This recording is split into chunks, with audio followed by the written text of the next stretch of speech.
We have a very special guest today. Very honored that we were able to partner with the USTA to help rig one of the hottest trainers owners in the country.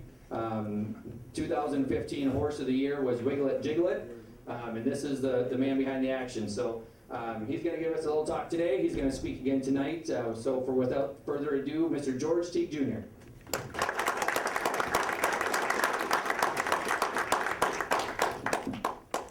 I'm not much of a speaker, folks, so bear with me. First of all, I want to thank Susan and Gabe for even inviting me to this. It's an honor for sure to come out and meet people that I might not get an opportunity to meet. So, guys, been awful nice, and the weather's better here than back home. So, at least I got away from the bad weather. So, a little bit about myself. I'm a lot like you guys, family oriented first. You know, the business part I got away from it probably about 3 years ago. Trained about 120 horses, and believe me, that was a lot of headaches. About 40 different owners, partners, down to primarily just owning myself, with my family, and a few other friends that we was partners with to start with. So, as much as anything else, I never had the privilege of racing at the fairs, but I always thought it would be a fun thing to do. Fairs around our way don't exist. So I wish I had an opportunity as a young person growing up in the fairs. You guys have a little better than I did. So, a little bit probably why I'm here is a horse this year called Wiglet Jiglet, which I'm sure a few of you guys have heard about. Quite a bit of fun. If there's ever going to be fun racing horses, I heard the saying about 12 years ago I had another horse named Rainbow Blue. And the comment most familiar was, "You'll never get another one like her." My favorite line was, "Man, I'm too young to say that." I hope that never, I hope that don't happen. I hope I play it long enough where I get another one. Well, 12 years later, and got one that I thought was better, and was proven right for once that she was. And in between, I did fill in a couple different spots with a couple other good horses that definitely were worth a mention, but when he came along, it definitely changed the game quite a bit. But what made it more fun for me was my son, Montreal, which, young man, started driving when he was 18, when I had a big stable. He had the privilege of driving a few good horses. As weird as it is, the first horse he ever drove in a parimutuel race was a horse named Mr. Wiggles. Finished second, drove him good. And as he progressed, like a father, and a lot of guys throw footballs, I wasn't big on that. Throwing baseballs, I wasn't big on that. Shooting hoops, I wasn't big on that. His butt stayed in the stables, like a lot of kids race up in horses. So. But when it comes down to it, I got two girls also in the business that kind of do the office part of it, and I got 6 grandkids that are interested in it also. So it's kind of fun to have the family bought back into it, and for me anyway. Like I said again, going from training 120 horses and having probably about 15 phone calls a day from different partners, and racing, different places all over the place. I kind of enjoy downsizing and getting down to about 20. So. As much as anything, transitioning into a smaller stable became as much fun as having a big stable and racing a lot of horses. And like I said, when Wiglet Jiglet started up in January of last year, it was kind of interesting because I heard a lot of experts saying that he wouldn't be around for the season, but we kind of had a little bit of inkling that he would. Because when the guy was sitting there talking on talk radio, we was laughing our butts off thinking, man, is he in for a surprise? And he kind of made everything work out and kept it going from January until November. So, and the more appealing thing about him, I own the dad, I own the mother, and I own the horse. So, kind of get a chance to experience it all by yourself, and hopefully, which I don't think you can duplicate that again, but hopefully I grab another one by him or one of the other studs that I do have that might make an impression in the game like he has. So, as much as anything else, the county fairs, I'm sure you guys got the same ambition as guys that are racing in the sire stakes.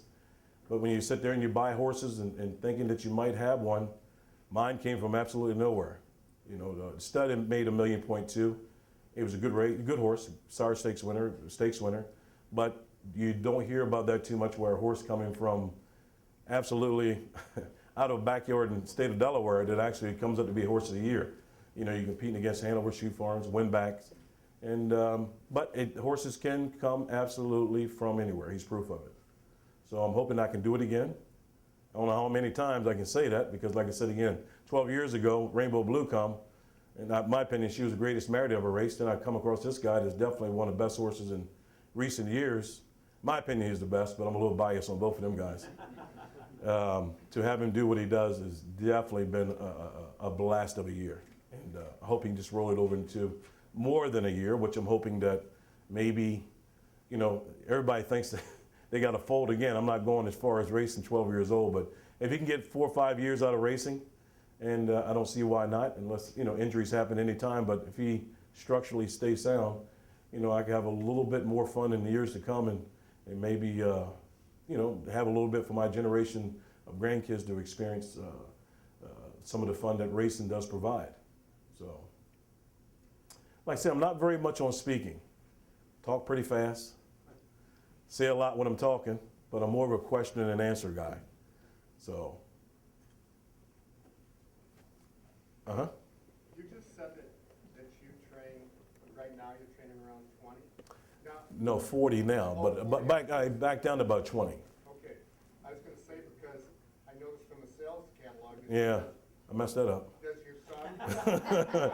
Yeah, he messed it up. I didn't even go to the sale. I was gonna say, it looks like you bought a lot of yearlings. Yeah, he bought a total 17, him and my sister. Some of them are my sister's horse too, so. Okay. But in return, it wasn't my game plan to go there and try to buy more. He's worse than I am. I used to go to the sale and just keep throwing my hand up like a jerk and buy too many horses. By the time I get back home, I got to figure out where I'm going to put them. And next problem, who are going to work for me. And as the business changes and it goes along further and further, finding help to work in this business where I'm at is nearly impossible, man. So you kind of, you know, work long days. Used to get up before dawn and clean a few stalls, and before daylight would come, we jog a few horses, and daylight would end, we send a few people to the races and still be jogging horses. So I'm not going to trade that back in. 40 is not bad, but 120 is torture. Be patient with them. You've had time to learn. Say that one more time. Be patient with them. You've had time to learn. Who's that, my son? Yeah. No, one thing about it, man, it's just like anything else. Is I've seen a lot of kids growing up in this business, and I've seen a lot of dads jump down the throats as soon as they drove one, come off the racetrack, chastise them and humiliate him in front of people. That is not my thing. It never was. Now, I'm not saying that he didn't piss me off a few times with a bad drive, and he had to hear it, but I did patiently wait it until he kind of got to himself and tried to be more of a father that way instead of trying to be, you know, owner/trainer. You know, and I had good partners too, because the partners had to put up with him learning. They had no choice. I made it clear. He's driving. So, and one thing I've done early on, I've always tried to own a bigger percentage of the horses. That works good for you, and sometimes it don't work that good for you. But in return, I kind of had a controlling say over that part. So it kind of worked good for him. He got experience when he first started out on a lot of nice horses. You know, he drove Total Truth, he drove Western Ace, he drove Mr. Wiggles, and the list is pretty long of good horses that he actually drove. Del Marvelous. I mean, horses that are actually made a few million, and you know, he was training. You know, when he was 8 years old, one of my things is still stick in my head how this horse ran away with him one day. And, you know, old horse that he used to jog, and he always said, "Can I jog this horse by myself?" And he went from darting off the racetrack, running down the road, and Harrington Raceway was going through a lot of construction there. And where he went, I had no idea, because I'm standing out there looking at him go this way, and the horse is gone, and he's sitting there like it's here. But one thing I say, he never feared it. He got right back in the bike, and he done what he's supposed to do. Scared the crap out of me. So as much as he's been raised into it, so he's been patient with me as much as I've been patient with him. So I was amazed this summer. You guys took him everywhere. I mean, he was all over the country. How do you keep him so healthy? you know what? He's a funny horse. As a 2-year-old, we kind of knew what we had early on, because I got a farm track. It's a pretty good farm track, though. Because I was about 10 years old. And I dumped a whole bunch of money into training it just like Harrington Raceway. So I got a track somewhat equivalent or as good as Harrington Raceway. So I've trained a horse out there, noteworthy horse named Easy. Again, I think I got a mark of 49. And I trained him one day in 57, all up, tilt. Another mare I trained in named Somewhere on the Rainbow, which is a good mare, full tilt, 59. I trained this guy in 58 as a 2-year-old, never turned his head loose. With other horse, I'm like, gee, it'll be Christmas. But he was lame. I mean, he had his soreness issues. So we give him a little better, try a little bit of this, try a little bit of that, and make a long story short, he only raced one time, partially because he was, you know, he wasn't that sound of a horse, and we raced him one time, a very impressive mile. But even then, the two qualifiers, I told Montreal the first time, just go in 2 minutes. He went in 57. You know, what I mean, he didn't follow orders very well, but he went in 57. Come back the next time, I said, hey, just step him up a little bit. He went in 54 qualifier, quarter 26 in the piece. And I've had a lot of good horses. He done it easier than any horse I've ever done. So then he put him in the box. He raced he was scheduled a race. He got sick. 10 days later, didn't train him much. Trained him back a mile 15. But I had him prepped up pretty good before he got there. And he went out and went in 51. And I think the state record with Poconos is like 50 in a piece. And he just smoked it. He made me go wild. So as much as anything else, the great horses I've had to sit behind him, even to jog him is a different, it sounds a little crazy, but it's a different feel. Going a mile for him at 25, he's not crazy, but he can go. But to answer your question, I knew if he stayed sound, and that was my, thing that was going to be the problem, that I knew he had the best set of lungs. I knew that he loved doing what he doing. He was a very intelligent horse. So when you start one in January, hoping when the money's around in June that you're still going to be fit and able to go. And I thought maybe I could get to jump on them guys because they had the good ones like Art Speak had raced last year, and then the Arsenal had raced, and they had 6 to 10 starts. So I said, if I get my experience now, they're going to catch up, and they never did. So as much as anything else, to me, his best race was towards the end of the season. We kind of stumbled across something to make him sounder, and he was sounder the last couple of starts than he was any time for the first part of the season. So. Yeah, a lot of fun sitting around just watching them race. I think the best race I've ever seen in my whole life was the jug. You know, it's funny because the jug, he wasn't the soundest. He didn't handle the turns well. I mean, if he was on his game that day. I mean, just you said a gutty horse. Oh, he's a gutty horse. That's why I say, man, he's got the greatest set of lungs that, horses just don't commonly have. And I did an interview for CBS, and it made me really sound smart enough. I went back and looked at it. How the guy asked me and said, I've been there a few times to the Little Brown Jug. I actually had a horse win the elimination, finish second in the final. A horse named I'm Gorgeous to Rock and Roll Heaven. Was a nice horse, but he was nothing like this horse. And my comment was, I didn't think it would turn out that way. I said, this horse don't need a trip. He can take more air than a normal horse, and he don't need a side racetrack. He just don't need no help. All he got to do is stay clear, have a clear path, and he's the best horse that's coming to that race that day. So after looking back, I did sound a lot smarter because he did exactly what he needed to win. Great set of lungs. No, don't quit. And I give props to Montreal. 25 years old, man. He took a lot of criticism. I remember me fussing with a couple guys on Facebook. Meet me to my house. You know what I mean? Because you ain't gonna talk about my son that way. But after a while, he said, "Man, would you shut that stuff off? You got to shut it off." He's a lot smarter than I am. He said, "I don't listen to it. Somebody says something sarcastic, I push like, and I laugh at it and go on." He does. So he got a better temperament than the old man. So, but me, like I said, hey, look, if you want to talk like that, just here's my address. You can come and see me. So, but anyway, I'm glad nobody showed up. But it was a lot of fun. The family kind of enjoyed it. With Rainbow Blue, it was kind of different. I had a couple nice horses before then, but none with national recognition. And with her, almost the same scenario. She raced 6 times, win 5. As a 2-year-old, and I had a partner, and he's still my partner, one of the few partners that we kept. And we had a horse named Starter Hanover, and a real good horse, made $500,000, took a mark at 50, one of my favorite rates to this day. Another horse, you pull him at the quarter, take a lot of air, and I love that about a horse. So anyway, I told him, and this guy never says 2 words, extremely quiet. Right till this day he is. As you can tell, I do all the talking. So he, as he said, as we raced in September, I said, look, Kevin, I'm telling you right now, we put this mare away. She will be the best horse, female, to ever raced. And I got lucky twice by saying that. Now, it still questions if he's as good as some horses, and I think he is his best I've seen in recent era, because 2 things I set forward to do, like you said. I wasn't ducking no size track. Second thing was I was going to race him as often as he seemed fit. And he was able to find a little bit of a niche that made him a little bit sounder towards the end of the season, so that wasn't such a big issue. So, but he's tough as nails. And she was also. Every time you put on the racetrack, you could ship her anywhere. She never got sick. She didn't have the issues he had with lameness. But when you get 2 horses like that, you still got to recognize them. You just don't want to undermine them because you leave a lot of money on the table and a lot more fun with the races that you really dream you could race in. So, any more questions? On jump day, when those 2 horses I was one of them.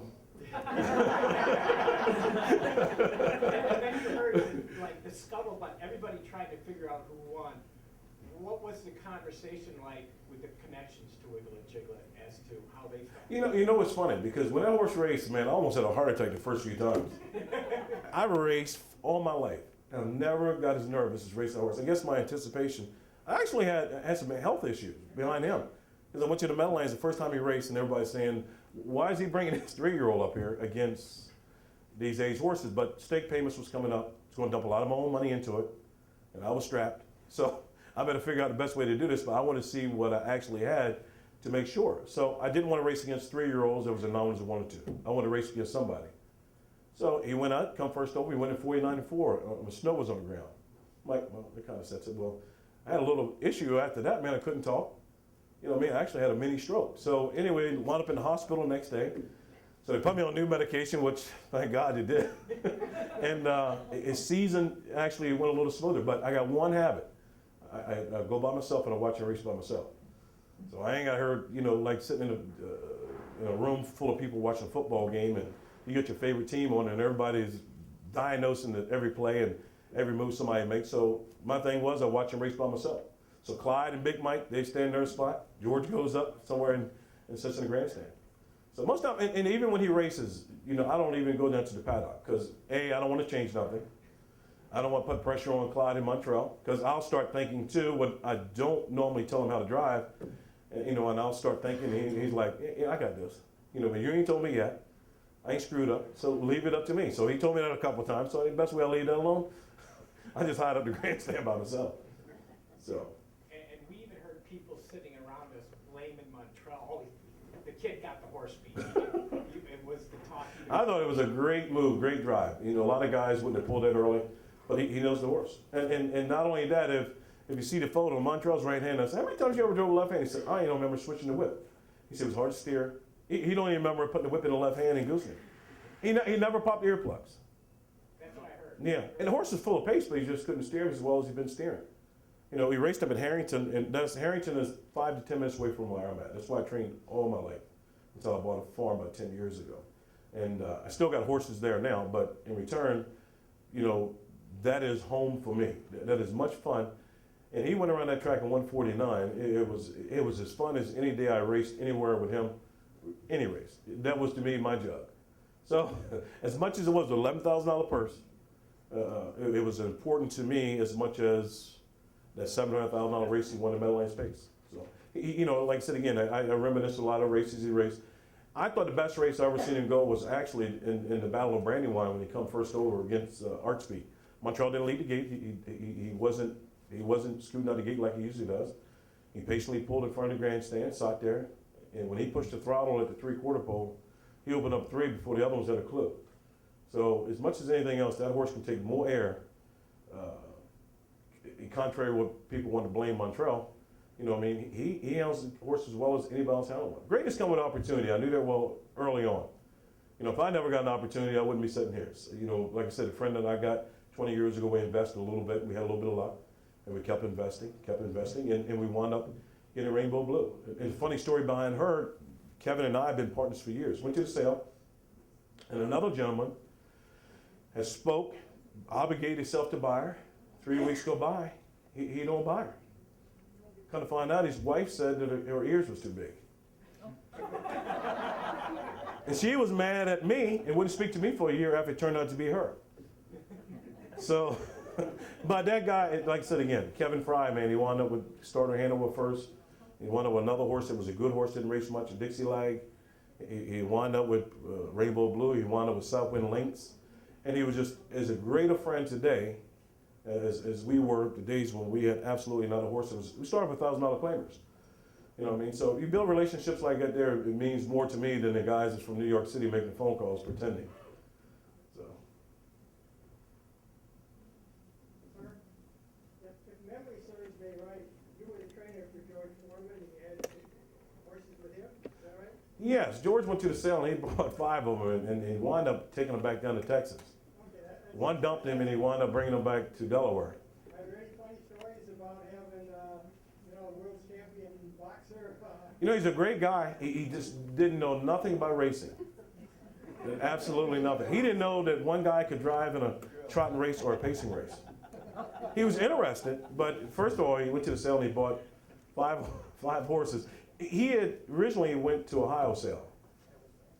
Then he wound up going to Harrisburg thinking he was going to buy Ohio prices. And he wasn't prepared for it. He didn't go himself that year. He wound up sending a couple of his nephews. So they wound up getting horses that were really wasn't, I wouldn't have picked either one of them. But he wound up spending a little bit of money. But he bought one for 25 maybe, one for like 10, 12. And like I said again, he thought he would go to Ohio sale and buy them for $1,500 to $2,000. And when they got there, they got sticker shocked and they kind of was there and they wound up buying them anyway. So he took them all the way back to Texas and he broke them. And he didn't buy them with the intentions to race. He bought them strictly with the intention to make them gaited horses. So he was just had no clue what he was doing. And then he's a smart man. He just didn't do much research in racing because he really didn't know what it consist of. He didn't know nothing about racing. And trying to get a guy that's in Texas, as famous as he is, and you don't get a hold of him, you can't educate him. You know, he did come down, he spent the day, he loved horses though. Great guy for the business if he ever took time to understand it, because he loves horses. What made you get into racing there? When did you start? I was raised into it. My mom and dad did it. Yeah, I'm actually a junior. And my dad was in a different era. You know me. I'm 52 years old. And you know, the opportunity, like I said, greatness comes with opportunities. Opportunities was lacking. I think he was a way better horseman than I can remember. You know, better than myself. He shot his own, jumped too lazy to do that. You know what I mean? He sits there and, you know, he done things that I would never do. And he was a way smarter, but it was a different generation. He definitely didn't have the same opportunities. My mom worked beside him every day. But my father kind of died young. He died early 50s. So it kind of left me to, you know, to figure out. We, like I said, started on $1,000 horses with a few partners. You started off doing some of your own driving? Yeah, I did. I was all right. I did win my first 5 out of 6 when Brandywine was around. I weighed about 180 pounds. So I was always kind of thick, a little too heavy for driving. I was glad to see Montreal, and I grew like his old man, the old man. So Montreal goes about 135 pounds, can't gain weight. And I sniff a burger and I gained 3 pounds. So driving was not for George. And I wasn't that good at it anyway, trust me. You know what I mean? You know, my temperament wasn't good for it. And that's one thing you gotta be able to walk away from it. So somebody insulted me, I was ready to, like I said, when somebody Facebooked me, I was ready to fight. So he ain't got that temperament. Thank God he don't, because I wasn't happy with myself every time I drive, because you know, you live and breathe it. You're on a racetrack, man, you work 7 days, 10 days to get to that day. You know, you lay it on the line, and to me, that's what counts. I want to get as much as I can, as often as I can. Otherwise, I'll leave them in the barn. So it's not a good temperament to be driving, but I did drive quite a bit when I first started. So. Do you have any, how many broodmares do you have in your own? That's one thing that's grown. Yeah, probably over 5 is too many. But probably together, me and my sister got 30 now. So, but I started keeping a couple of the horses that I liked. And as I was buying back, I bought back a few. And I got 5 stallions. You know, Badlands Nitro stands in Delaware. He made $1.5 million. He chased somebody somewhere. He's here. It was in shadow play. So he was 3rd best behind them. He still made $1.3 million, I think, as a 3-year-old. He was that good of a horse. He stands in Delaware. I also stand a horse named Del Marvelous, another Badlands, and I've done very well with Badlands Hanover. So I got 4 of them by Badlands Hanover. So I haven't got many Badlands Hanover broodmares, but I do kept a couple around because I got a farm. I actually had 2 farms, and I actually keep them there. And I found that, you know, with the shortage of horses and the supply changing, it's sometimes cheaper to raise them than it was going to the sale. The horses that I was buying for 10, which I thought was a deal, there was now 30 or 40. So I'm sitting there sticking my hand up for the ones for 10 that I didn't even like. And the game had changed, and I said, man, I got to change it up. Do you know, I've given good money for horses. I've given $100,000 for a few of them. And not one of them made $1. Not one of them, I'm telling you. So as much as anything else, it ain't what you give for them. You know, I bought Rainbow Blue's sister, I think it was 2 years later, I give $100,000 for it. Her best day, she could pay some 56. So I told my partner Kevin again, I said, man, it's cheaper leaving the barn. And it was. So we brought her, and she still cost me money. she hadn't thrown anything, but she's only had a couple of fulls. But no, I'm up to probably myself about 20, and that's why I want to have 20, just to breed to my stallions enough where I don't have to get back to the sale. But I don't want to get big again either, so I can rest. But the phone don't ring. I'm happy with that. You know, when the phone ring is usually a girl that works for me named Connie, and she's asked me what I want for lunch, like it's real serious business, and I like that. You know what I mean? So I ain't got to worry about why the driver didn't pull, why the driver didn't leave. You know what I mean? What's wrong with the horse? You know, I had a couple of them conversations with a couple owners, man. I'm like, hey, call me next day. Don't call me 10 minutes, man. I live and breathe this stuff. I'm being nice with the conversation I'm having now. You know, so it's too much pressure sitting there owning a bunch of horses with a bunch of different owners, and I kind of found out I wasn't built that way. You know, I mean, like I said, it goes back to your temperament, and you got to be able to sit there and let stuff roll off you. I'm not good at that. So I'm at peace again now with a few horses, and I do have a total of about 10 homebreds that I broke early, turned them out, and I was content to have that until Montreal went to the sale. Screwed it all up. So I'm back to working a little harder than I want to, finding places where to put them and help again. So. What sire stakes programs do you like over others, or do you have any preference to different sire stakes programs? You know, in Delaware, where I'm at, has got a real good sire stakes program. They got eliminations go for 20 and 20 2 times. Final goes for 100. And then they moves to Dover. That's Harrington. Then they moves to Dover. The same thing, 20, 20, final goes for 100. So you can cap out a horse can make 130,000 in a small state. And Delaware is as well as the slots did 20 years ago, and never really picked up on the part of breeding. It never become this big mecca of breeding, which always surprised me. If you went to the auction, there was a few more offered years ago, because Windback would breed a few more then. And you could go to Harrisburg and pick out a couple, but man, you pay for them. You really pay for them. Like Mr. Wiggles, if he was anywhere else, he might have bought 25. We get 50,000 for him as a yearling, because he was an exceptional looking horse. But he still bought Badlands Hanover, stood in Delaware. But Pennsylvania's got a good program. I mean, you know, you race for a good chunk of money there. One final goes for $260, and that's a good program. But most of them now with the slots, like the one in Ohio, that's probably as good as any right now. I kind of like it a little better than the Pennsylvania program, because I think the final goes for 2 1/4. Then they got 5 races go for 40,000 if you're in the sire state. But also got a bunch of fair races that a lot of people stay to, and they could do very well on racing in the fair races, because I think the fair races some places even go for like $5,000 to $7,000. So it is a little bit better than what it used to be. But every state's definitely got a niche. That Indiana is another one. You go for 75, like 5 times eliminations for 20, and then you got a super final for like 250. As long as you don't run across a Freaky Feet Pete that wears your ass up and you read him against him. Didn't get much of that one, but well, he took a little bit of that money back. How much do you get involved in day-to-day training? You know what? Clyde Francis is a guy who's like a brother, and he kind of runs it a little bit because I kind of backed off. But I get up to the barn 6. When I had a bunch of horses, I used to get to the barn at 4 and clean about 6 stalls.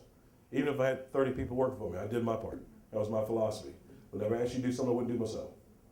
And I always showed I could do them a little bit better than they did. So if you're gonna skimp on it, I'm gonna show you how I do it. So as much as anything else, he took over a lot of it, and that's why I put him down as trainer. But very rarely anybody jogs a train with Jiggler but me. You know, right from day one. If somebody's jogging him, it's gonna be me. If somebody's training him, it's gonna be me. Not that I'm, I just gotta. I got more confidence in my field for things than not that Clyde don't, but I rely on myself on them kind. And so I train every day. I do everything that I used to do, just at a smaller capacity of it. So we used to be back in the day, had a bunch of help, man, we go out and jog horses in a set of 15. Because my philosophy was, if I wasn't jogging, I want to see them jog. I wasn't going to bring horses to the racetrack. I didn't know how they were before they got there. And when I jog a little different. I set the pace, how I want to jog. I just don't creep around. I'm a guy that I believe in jogging as a part of a fitness program also. So I don't jog far, but I do jog. And I don't jog creeping. I don't jog at top speed. I like to sit and pace myself. So daily to daily, you know, I kind of keep it up on everything. Clyde kind of runs a little bit of horses need to be jogging. You know, he kind of sets up the appointments with the shoeing. And maybe in 2 or 3 years, I can do a little bit less. Montreal gets a little bit older. Maybe I'll get a little bit more involved with it.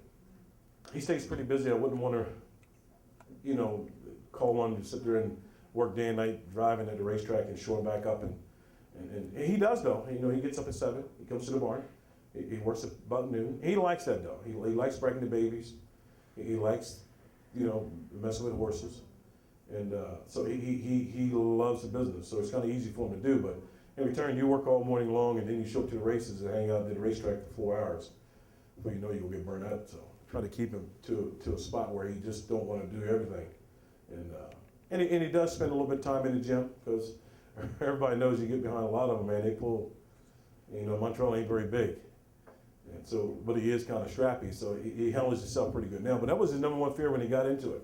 He would grab one that he couldn't hold, but he only weighed about 120 pounds then. So then he put on another 15 pounds of muscle. It kind of gives him a reassurance that he's all right. He had no problem with it. So.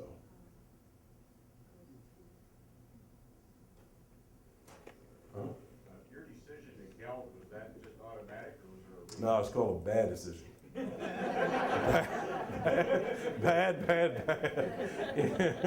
That's what that's called, dumb.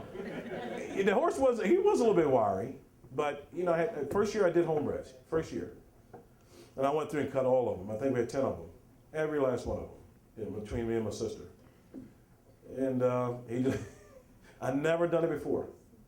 You know, people always come at me, how in the heck do you keep all these things studs? Because I was always, you know, worried that I'd run across a Southwind Lynx or a Total Truth, or I even cut Western Ace because he was hard. You know, he'd made, I think, 1.9 million. And everybody said, man, what'd you cut him for? If I didn't cut him, you know, I was gonna cut his throat one way or the other, because he was bad. Cut him the next day with 2 different horses. And that definitely, you know, sealed that, but I never cut horses. So I do regret it. And maybe, just maybe, he'll be a little bit, because he's not as bad as you think he is in the winter circle. To work around him, he's not that bad. He's a little bit anxious. You know, he's not the most patient horse. You know, he come up to the gate, he tries to bite you. You know, he's not the most friendliest. And I don't know how he would have been as a stud, but the only reason I did cut him because I cut the other 9. Not a good decision. I've had a lot of people come up and say, man, I wouldn't mind breeding him. The same thing I said, I wouldn't mind breeding him. So, I ain't doing that one, so. I may not have done my homework like I should have, but do you have a preference between trotters and pacers? You definitely. I don't mess with trotters too much, but I've been fortunate enough. I only like now we got 3 in the barn. Montreal bought them at the sale, and because preferably I don't mess with them. Percentages change dramatically, you know. Because again, I'm a bargain shopper. I don't go there and buy the ones for 50, 60. You know, you gotta buy the ones that you can afford to buy. At the end of the year, you hope you make a profit.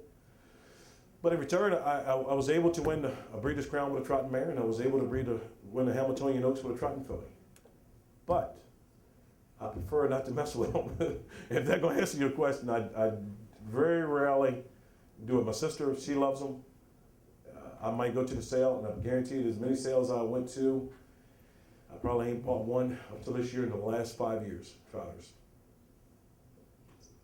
Now, I don't know. They do turn out, if you get one, it can be a lot more fun, you know what I mean, but it's challenging. So. George, when you do go to the sales, or when you did, what did you look for? What's your key things you look for? What didn't you like about yearlings, or kind of? You know, people used to poke fun at me when I went to the sales, because my mottos was I can live with a lot of things. So I'm not the guy that went there and went to the stalls and picked them all apart, because I've seen a lot of guys do that, and I looked at their training average end of the year, I'm like, wow, that didn't work out so well. So what I would do, I would go to the sale and just stand real on the fence for the whole time. So what I can see in 1 in 30 seconds, that's what I can live with. But I kind of learned that early on. I bought Rainbow Blue Black, and I'm like, man, this horse is awful big. I don't think I didn't realize she was that big. So, but you bought her, I had her. You know what I mean? If I did look her over more, I probably would have looked away from her. So it kind of made my decision easier. So a lot of things you can live with. You know, I can live with a lot more than I can live without. One don't stand perfect, knocks down the price a little bit, I'm cool with it. You know, stallion is a little bit cool out of a good mare. That's why I like more than anything else percentages of mares that make it to the races. you know what I mean, if you're gonna go to the sale and you're gonna look for somebody somewhere, you're gonna pay dearly. You know what I mean? So I will always look for a brand that was a little bit off, and a mare that brought a little bit of a quality that I liked. And I always thought we had a great routine of breaking babies, a little bit different than a lot of folks, because gotta be different because everybody always poked fun at us doing it. You know what I mean? They always used to say to certain people who would get back to me like, man, he really screwing this up. So I'm glad I was dumb enough to not listen early on and say maybe I wasn't screwing up as much as I thought they were. So, but the yearling sales, 30 seconds I look at one, plenty enough for me. You know, I don't believe in picking up the feet, going up and measuring them, checking underneath the throat. I just don't see the purpose of it. Look smart doing it, but I don't see the purpose of doing it. So you don't go a lot before the sales, you really don't? Never go to a sale. Never go to the farms. Would not go. And I bought a bunch of them from the sales. Never go to a farm. My philosophy is I don't want to see everything. I don't want to see them run up and down the field. I had no need for that. Show me the pedigree. I like that part more than anything else. And I want to see one within a few minutes. And I don't pick the horses out of the books I'm gonna look at. When I sit there, I look at every horse individually. Then I don't look at them. I look through the book like everybody else does, being interested. But in return, I don't sit there and mark them and come up and say, okay, this is one I gotta have. If he brings with a price, that was my thing. I can have him now. But if he brought 3 times more what he should, someone else can have him. So, you know. So, but it always my thing is always equated to the price of the horse too. It wasn't just like I had to deal with, you know, this special horse. So, as much as anything else, I bought him from rainbow blue size to custard the dragon size, and he was a small horse. Again, gutsy as they come. So size didn't really matter that way. So.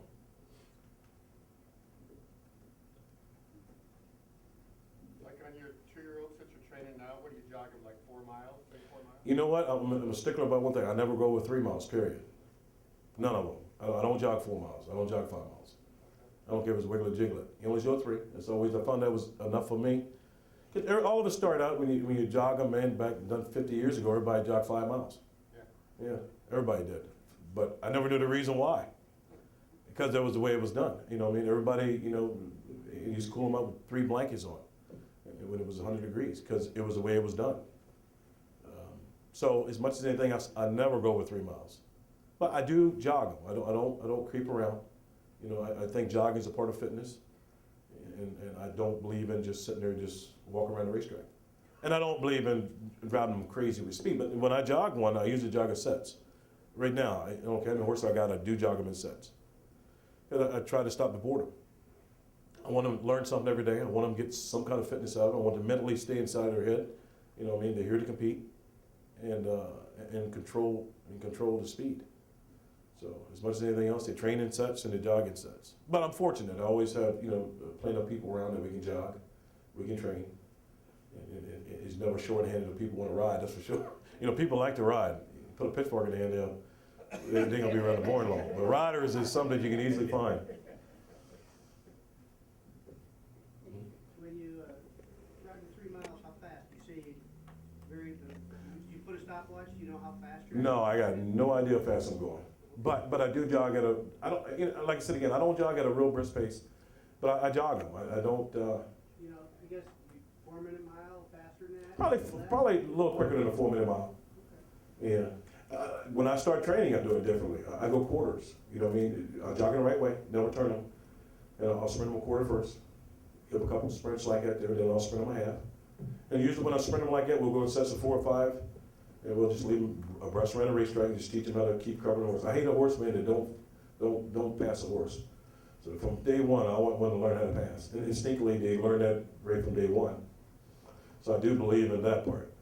You know, and hopefully you can build them up. You go from, I usually go from a half to sprinting them a quarter a little later on, and then I can get to the mile part. And then if they're good enough, got enough set of lungs, you can usually try to get horses to go at least extend to another 8 to 5 quarters. How many jog miles before you turn them? I got no idea about that either. Tell you, I'm not real smart. I don't write down much. So as much as anything else, I'll probably jog them about 6 weeks while I start turning them. You know, I get them out 6 days a week. And I'll start off at a mile. I add a mile about every 4 or 5 days, a half about every 4 or 5 days. And when I get to about 3 miles, about a week and a half, 2 weeks later, they start turning. But, a whole bunch of miles. They said, again, I don't do it like they did it 50 years ago. I kind of bring it, because horses don't, my opinion, just my opinion, it's a 1 mile sprint. If you got one, just breed a horse, they can go. The main thing is just trying to keep them sound. The more you work them, chances are the more lamer they're going to get. I don't care if it's jogging or just training them in the ground. Out of curiosity, George, you're jogging 3 miles, okay? How long does it take you to get a 2-year-old ready to actually race? No, I'm serious. Let's say you start in January, when you've got a race in mind that you want to start that horse, how long will it probably take you, the process to have it ready to race? On the average horse, my philosophy is if I start from scratch, I don't do it this way because I give it a little bit more time because of the time I buy them or I bring them in. I get one ready in 5 months. I don't need 8. You know what I mean? I just think we train them in the ground a little bit too much, but they don't stay sound. And the less I started to do, the more the benefit was they stay sounder. I'm not big on vets either. Don't have the vet come in there and inject them. I don't race a bunch of claimers, so I don't do that part. But I did really find out if, the less I did to them, they stayed fit enough. Mentally, you kind of stayed inside their head, jogged them up pretty good. And every year I changed a little bit. Then I don't train them as much. I only train them 1 trip. I'm not a big guy. I want to train them 2 trips. 2-year-old, I'll start in November when Harrisburg's over with, and I won't go 2 trips until May. I found out they really don't need it as much as I thought they did. They stayed sounder, they stayed fresher, and they were still as fit. So you said you do a lot of the home raised colts yourself. How do you feel about like OCDs and stuff? Do you have all your horses scanned as yearlings and stuff, or you just go until you got a problem? Or? No, I got a friend of mine passed away about 4 years ago. Some people might have heard of him, Dr. Sieber. Very good veterinarian. More than anything else, he was like a best friend. He had a different philosophy as what we was talking about earlier. And his philosophy was, he would never x-ray unless that horse was dead lame. And he did work for Billy Houghton. He was main veterinarian when Billy Houghton was alive. Stanley Dancer. He was actually married to Stanley Dancer's daughter. So he was exposed to all the good horses. And he knew, after all them years, how to save money. He got rid of his x-ray machine. He didn't x-ray none. And I guarantee in the last 5 years, I might have x-rayed 5 horses. OCDs, his philosophy was, and I go by his, and he's proven right, leave them in. A study was done in back in the day, and now like I say, he passed away about 4 or 5 years ago, that OCDs proven, taken out versus leaving them in, it was on a 50-50 schedule, didn't increase, none at all if you took them out or left them in. I started off with 2 horses about 3 years ago, big OCDs in the hocks. You can see them protruding, man. Montreal and Cloud were having fits. And trained them down probably around April, as you noticed, that they started to dissipate a little bit. Both of them by the same time. Kept the work to them. Never had any problems at all. And never injected them. Even when they got racing, I didn't inject them. And before you know it, the OCDs had pretty much, you couldn't detect any kind of swelling in the hock. So I don't x-ray them. I don't take out OCDs. And that's why I was inquisitive. I didn't get a chance to ask her, but she thought OCDs was formed early on, and I thought it was more with the, as they weaned and as it was growing up as yearlings, when there was something in their diet that really affected the OCDs. But no, I don't do no x-ray.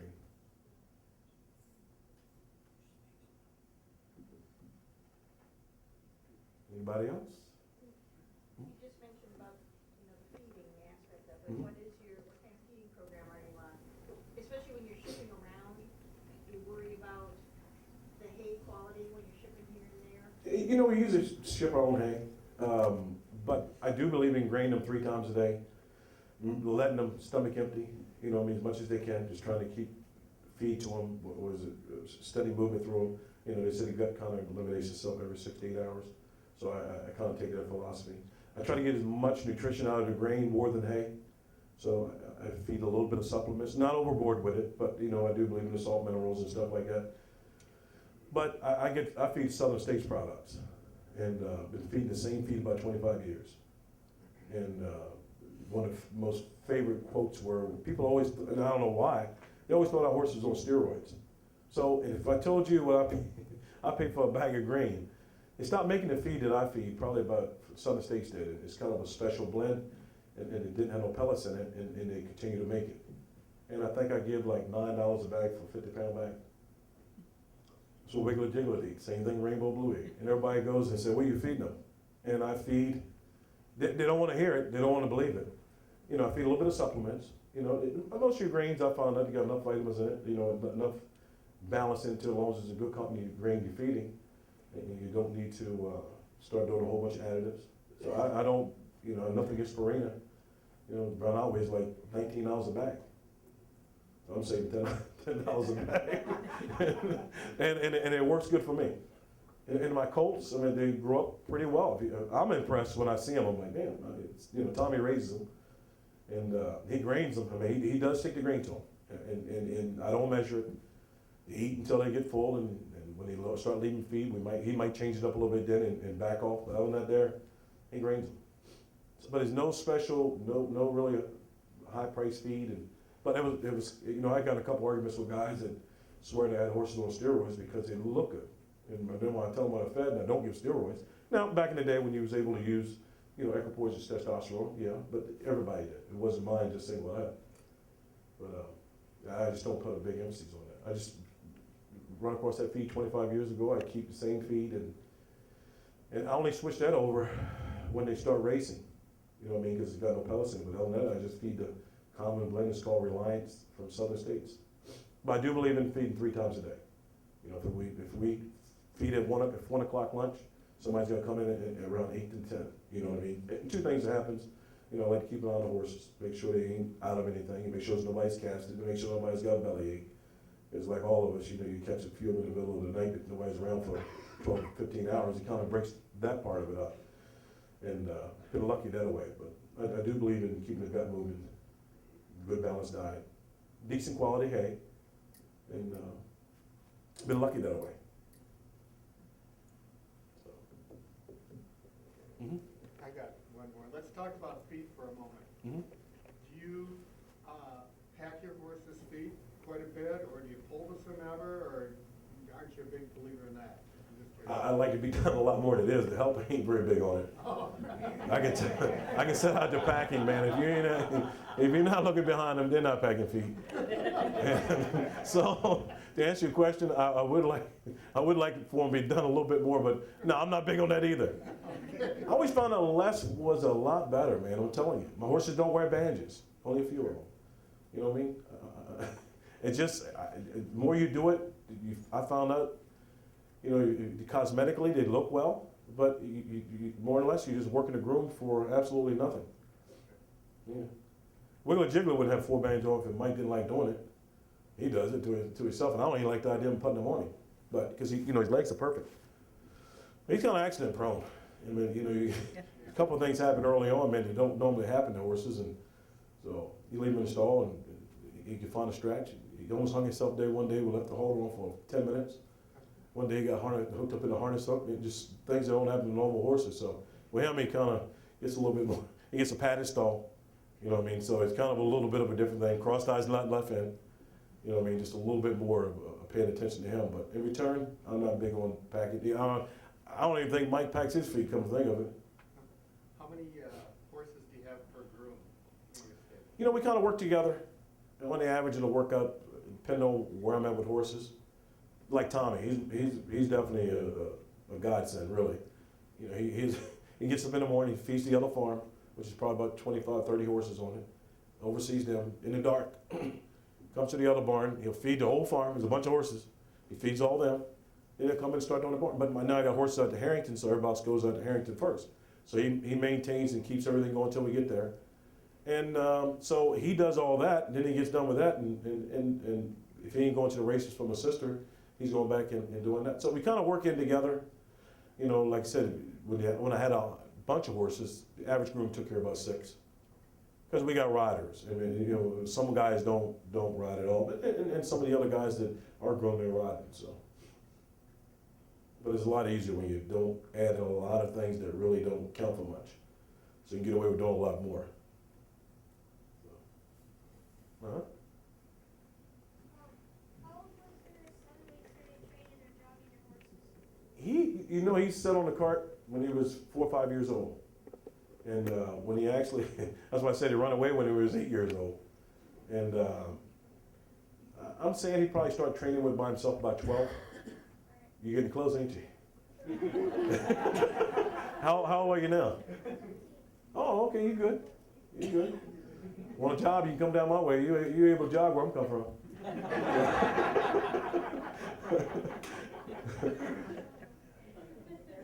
Be careful, you might have a rider.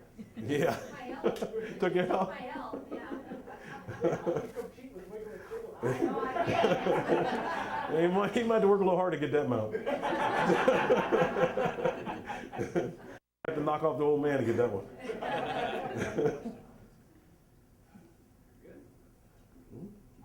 had said that your parents were into this, and that's kind of how you got into it, and you raised horses and stuff. Do you have any horses or broodmares or anything from the past that has to do with like something your dad would have raised or a bloodline or anything? No, my dad passed away, like he was kind of young, probably about 35 years ago.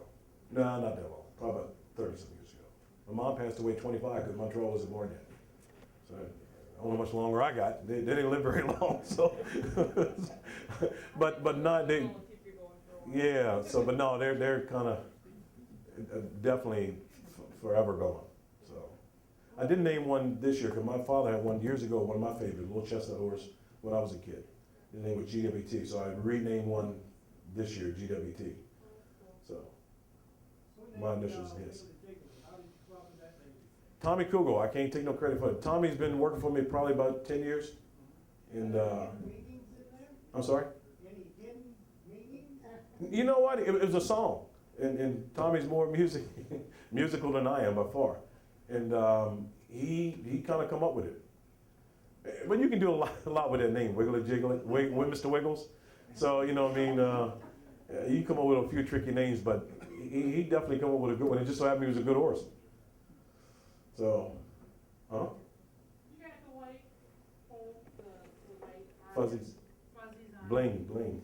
Is that just bling? That's just bling. That's your horse out there and where he's at? You know what? I used to have a horse about 20 years ago. It was a real good horse when I was 18. And I used to dress him up in the white fuzzies. People used to dress him a little different then. And that's what I was telling them earlier. Then they did a show about 3 years ago. I had a horse, I renamed it for the show called Regis the Horse. And Regis actually owned a part of the horse. And they started the Fox show, Fox 1. And it wasn't a very good show, it didn't last long. But anyway, he kind of bought into the horse. And they wanted some way to identify the horse. So when I got the white fuzzies, but I never used them on him. We just changed the wheel covers. It had red wheels. And it worked good. But then I had them and he started off and I'm like, you know, it kind of be good to have that come back because it was a real good horse back when I had the first one named Roller Baron. He was kind of black, big horse, couple 3 white feet, really was gorgeous, kind of blinged in with the white stuff. So I kind of put it back on him. Bling, that's all it is, bling.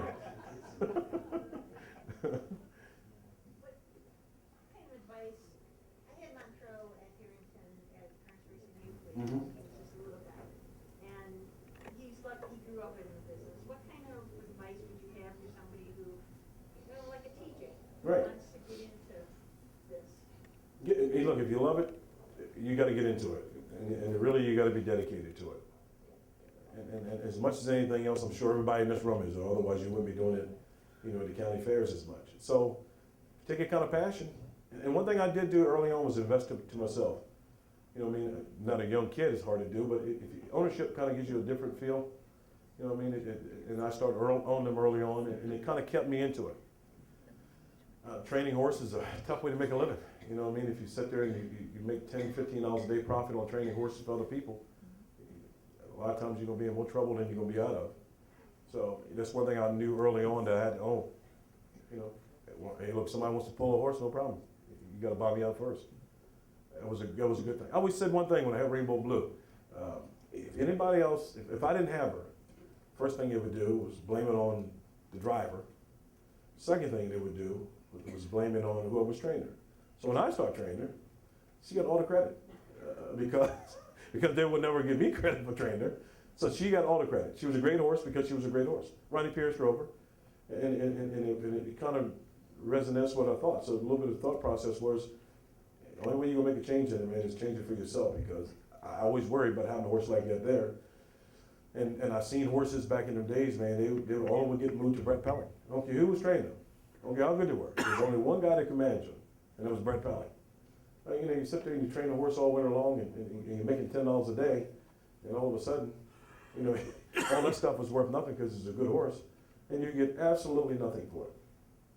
So I stopped that quick. So if they want to come and take them, they got to pay me something. But to answer your original question, if you got a love for the game, find somebody, man, spend as much time as you can, and definitely try to pick up and learn as much as you can. Like today, I sat in them sessions. You know, it's always interesting to me, learn a lot from it. So it's always anything with the digestive system or nutrition or anything with the back problems, and it's things that really could benefit from learning.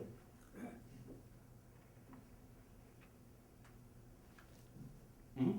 If I remember right, I think Ron Pierce, he drove some of your horses periodically. Have you heard anything how Ron is doing, if he will be back?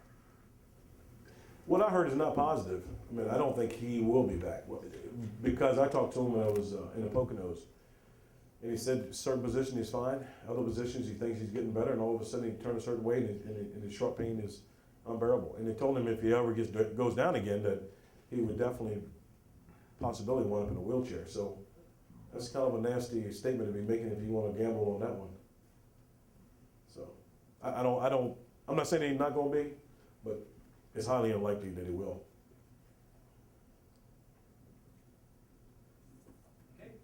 Okay. Thank you guys for having me.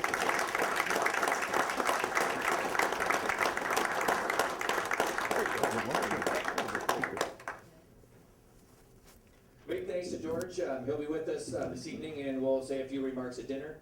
With that, we're going to adjourn for the day. Everybody needs to exit this room so we can get a flip for dinner. There is free appetizers downstairs. The bar is open.